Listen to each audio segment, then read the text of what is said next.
Hey everyone, welcome to Abby Research's final video in the month of October about essentially women authors we think you should read.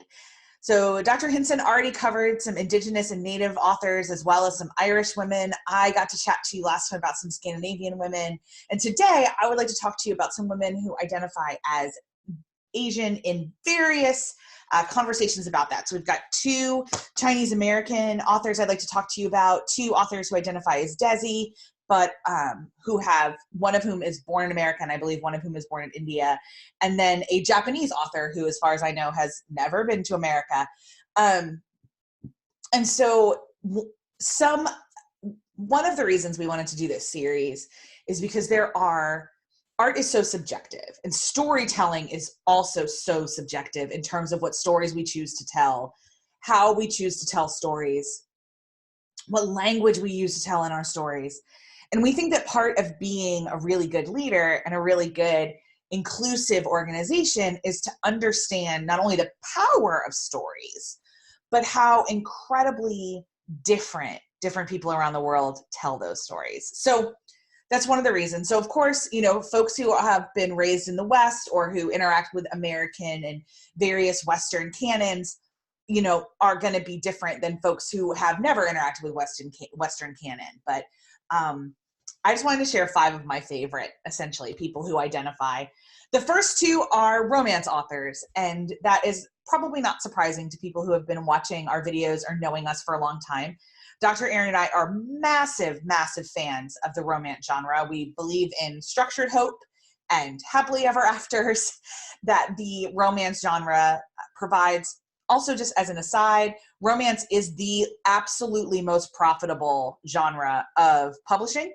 The kind of understood in reality around publishing is that romance pays for everything else but gets the least amount of credit. And I am somebody who has read and been reading, you know, widely and incessantly since I was a young child. It's very rare to find me without a book. Some of the absolute best storytelling I've ever encountered has been in trade paperback romance novels and also in fan fiction, which is a separate category. But so today, 2 of them I want to talk to you about. The first one is a woman named Sonali Dev. She is Desi. And my favorite book of hers that she's written is called The Bollywood Affair. And it is the story of a Indian graduate student who is struggling to kind of make ends meet, and then, but it's okay because she knows she's betrothed to somebody back in India, and everything will be okay as soon as they get married. And then that man's brother shows up on her doorstep in, I'm pretty sure, Michigan, and says, no, you guys aren't actually betrothed anymore. He's trying to get married to somebody else. And then, of course, the brother and the original girl fall in love. The language is sumptuous. It is still in my top 10 romance books completely. I read around 400 books a year. And I read this one, I believe it came out in 2014, and I read it in 15. And it is absolutely stunning. The next author is a woman named Alicia Rai. Her biggest release right now is one called The Right Swipe, which is a contemporary romance novel essentially set in the Tinder generation. But she's written for a long time. My favorite books of hers are actually a series of like Romeo and Juliet, Hatfield and McCoy level interconnected dramatic families. And the best one of those is Hate to Want You, and so we'll list those. And those 2 women are very clear, not only in their online presences, but also in the characters they craft in their books, that this is, they want to see themselves on the page, obviously. But through that, there's a great lens of just being able to walk around in someone else's skin for a little bit. And I love reading both of their incredible prose, but also just understanding their narrative priorities has been really, really fascinating. Then, of course, if we're going to talk about Asian American or Asian female authors, we've got to talk about Amy Tan. I'm not entirely sure it's legal to have a conversation without talking about Amy Tan, who wrote The Joy Luck Club. She's a Chinese American. There's a great argument to be had that she is the most prominent Asian female author in terms of name recognition. And The Joy Luck Club is not the only book that she's written, but it was turned into a movie in 1993. And I remember reading when Crazy Rich Asians came out, that the last time an entirely Asian cast was featured in a movie was The Joy Luck Club in 1993. And Crazy Rich Asians came out in 2018. So that's pretty crappy. The Joy Luck Club is not without controversy. I read about it. I mean, I read it in college, and one of the reasons we read it was that there is quite a lot of criticism around it regarding what some people believe are stereotypes of Chinese individuals in her book. She's defended those, all that kind of stuff. If you've never read The Joy Luck Club, though, I can't encourage you enough to read it and decide for yourself. But as with everything we recommend, absolutely no one work is a voice for everyone. Please don't read any of these books as some sort of tick box where like, now I know this culture. Please treat them as gateways to whole new worlds of storytelling, because that's what they're worth.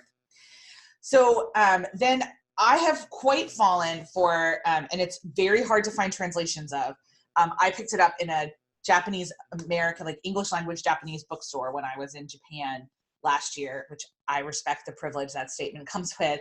But it's an author by the name of, well, it's her pen name, but Natsu O Kirino. And she writes the detective crime fiction genre.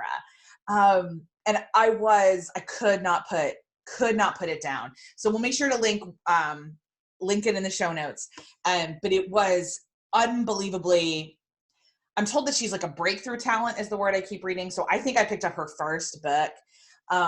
Absolutely stunning. So good. And then finally, Marjorie Liu is a very prominent Chinese American author in the United States in the terms of that she writes very, very widely, urban fantasy, romance. But what I want to talk about briefly is that I actually came across her because she writes X-Men Wolverine comics.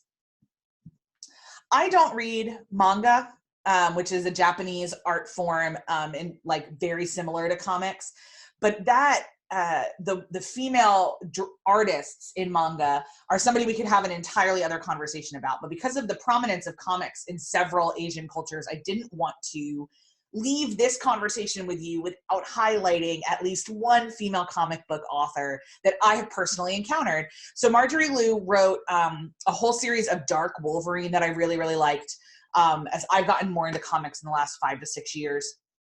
Some really interesting themes developed and stuff like that. And once again, we'll link it in the show notes. So that's what I've got, those 5 women that I would encourage you to look up and investigate yourself and see if they're for you. If you like Happily Ever Afters, Alicia Rai and Sonali Dev are absolutely beautiful places to start. Also, they'll help you find a million more amazing authors of absolutely all stripes and ethnicities and histories and personal narratives and all the ways in which we bring ourselves onto the page. Thanks so much for joining us for this mini series in the month of October. If there's other cultures that specifically you've got some curiosities about and potentially you'd like us to do some research for you and see if we can find some names, or even better, if there's a entire culture that we haven't spoken about and you've got some great recommendations for us, we love reading and we'd love to meet more authors, especially non-binary authors and folks who identify as really anything other than American. Dr. Erin and I are both trying to widen our reading to non-American voices in translation, and such. And so if you've got those recs for us, we'd really love it. In the meantime, thanks so much for listening, and we'll see you in the comment section. Bye.